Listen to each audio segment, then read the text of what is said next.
I know this guy. You talking to me? Where do I know you from?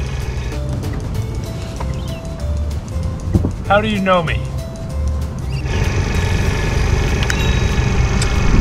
That's how I know you. You're the guy with the best ultralight wild camping backpack setup. Tell us your secrets. Tell us your secrets. Oh well, that's very kind of you to say. I guess I could make a video on it. It's not a bad idea. I look forward to the video. Hi there. Firstly, let me apologise for that horrible skit in the introduction. It was my first attempt and I'm not a very good actor. Secondly, as I flash some highlights from this channel, I'd just like to give a brief overview of what this video is about. I wanted to give a really quick summary of my current gear list going into some longer trips I have planned for the rest of the year. It's pretty lightweight and very, very cheap, as I'll go into in the video. But hopefully you find some of it useful, and where I could I gave some helpful recommendations on what gear and how good it has been for me. Please leave any recommendations down in the comment below, and I really hope you enjoy the video. So without further ado, let's get into it.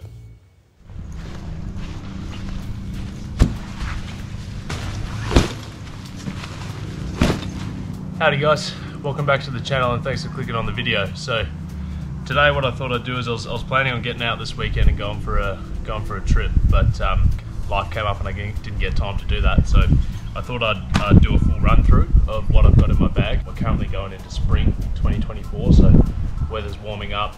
The setup I've got at the moment is one of the cheapest. I think everything together has probably cost me under $300. So what I'll do is I'll take everything out of the bag, I'll set it all up, and then I'll run you through and show you what I'm working with.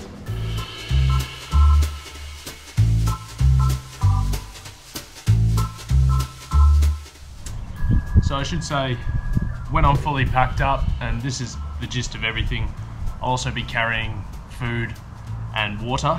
This is kind of the setup I'm going to be using for a 4-day trip coming up next week. So all in all, it probably weighs about 20 to 25 kilos, fully loaded, carrying 6 to 7 litres of water. But it's not the lightest thing in the world because everything's pretty cheap.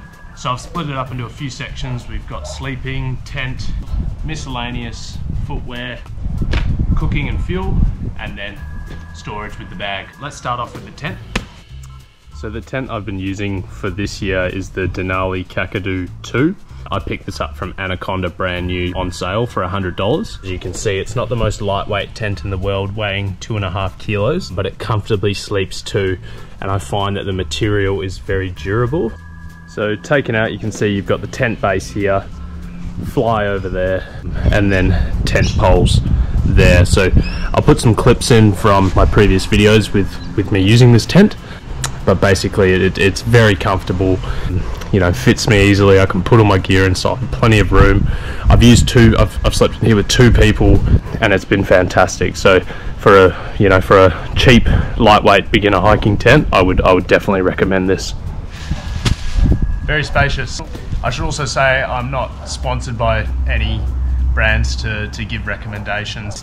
This tent I can definitely recommend 100%. It hasn't let me down yet. The other thing is the poles, they're heavy but very sturdy, so I've used it in wind and rain and it's held up every time. So that's the tent. So for bag, obviously bag is really important. I'm using this 65 litre Mountain Designs bag. Now this might be cheating, but I actually picked this up for free off Marketplace about 4 years ago, and I've used it, you know, on multiple trips overseas and within Australia and around Perth as well. Fantastic. So multi-compartment, obviously got the waist strap there, adjustable shoulders, which makes it really comfortable on your back. Down in this bottom compartment here is where I tend to store all my water, so I can fit like 6 or 7 litre bottles in there, which is plenty of water for the day. This front compartment tends to be for miscellaneous things, sunscreen, battery chargers and other various items like that. And then the main component inside is spacious, flexible, and has a lot of adjustable straps in there. So basically 65 litres is plenty of space, and I tend to overpack. So, you know, for those 3 or 4 days trips, this is plenty.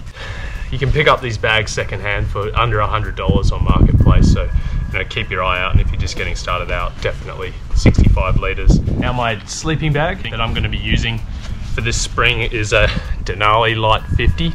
Now again, I picked this up off Marketplace for about $20 and it's rated to about 10 degrees. So I also use a Denali sleeping bag liner, which was $10 from Marketplace, and that probably brings the comfort level down to 8 or 7 degrees, which keeps me plenty warm. This one weighs, probably can't see it, but 0.87 kilograms there, and zips all the way up. So really comfortable. There's plenty of these around on the secondhand market. Really lightweight, packs up really tight so you can fit it in your bag. And yes, I'd really recommend that. For a pillow at the moment, I'm just using this blow up inflatable lightweight hiking pillow that I picked up actually from Temu. So if I blow it up for you, I'll show you.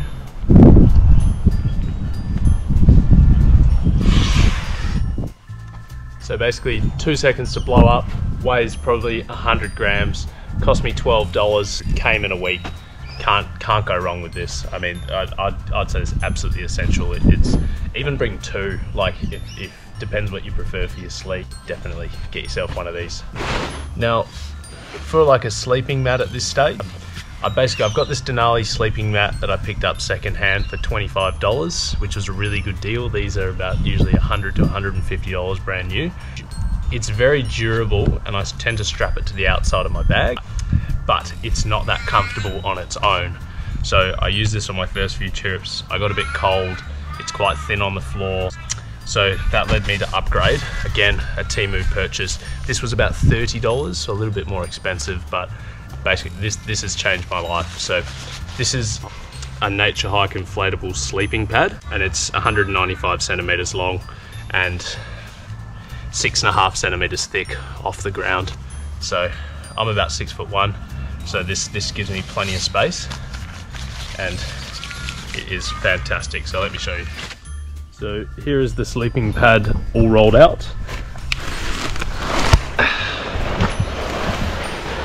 It looks a bit cheap and I probably wouldn't use it on anything that could potentially pop it, but man, it makes such a difference. You're 6.5 centimeters off the ground and really comfortable. Got the sun in my eyes. Yeah, definitely for like $30 from a cheap online store. Obviously I would prefer to support Australian brands. I just don't have that kind of money at this point, but in the future, hopefully. But 100% pick yourself up one of these, changes your life. Now I tend to use this 15-litre dry bag for my clothes that I bring. It tends to fit everything, so spare socks, underwear, shorts, shirt. But yeah, I'm pretty efficient with the clothes I bring, so this doesn't tend to take up much space. The nice thing about this is it can also double up to be a pillow for you as well if you've got your spare clothes. So yeah, in conjunction with the inflatable pillow, fantastic.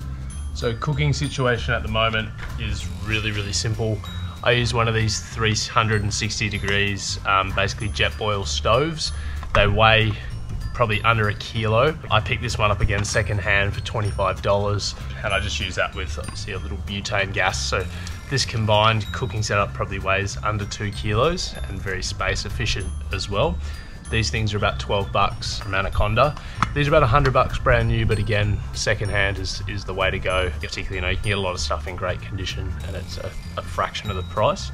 So yeah, I mean, my camp cooking at this point is very basic and easy, and this does everything you could need. Boil water to make coffee and simple dinners on there.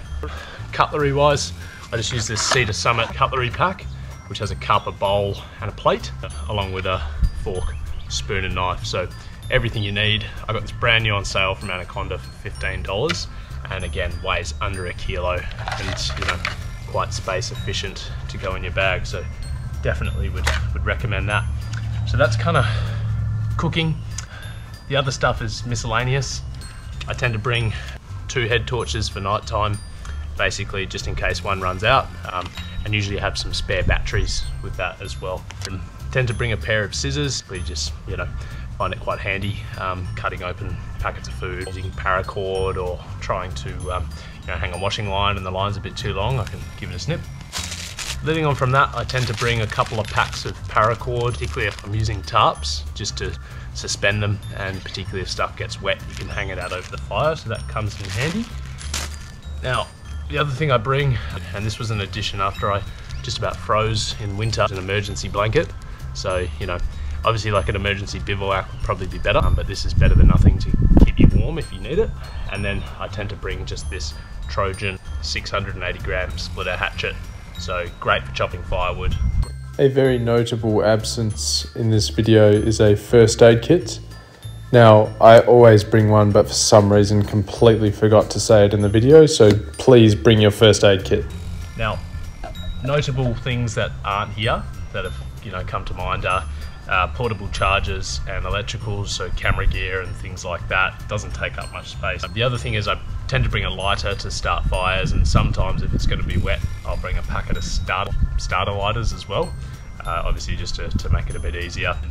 And then lastly, I do tend to bring, this is my favourite water bottle, so you know that won't miss a trip with me at all. And hopefully that is the best lightweight budget wild camping setup that you can find. So as you can see on the screen with everything laid out, the total comes to around about $300, and that is an estimate as I already had a lot of gear before I started. I think the best strategy is to get things secondhand off Marketplace to save the environment, to give it a second life, but failing that, a cheap online store is the best way to keep it budget. So I think this is a pretty good setup, all things considered. And yeah, so that's everything. If you made it through the whole thing, thank you so much for watching all the way through. And as I've sort of hinted on, stay tuned. There's a 4-day hiking trip coming up next week, which I'll throw together and edit, which I'm really looking forward to. So I'll pack this all up now, put it in the bag, and that'll end the video. So just like that, all packed up. Takes about 2 or 3 minutes basically to get everything in there. It's all neat and tidy. So yeah, as always, stay tuned for more. Peace.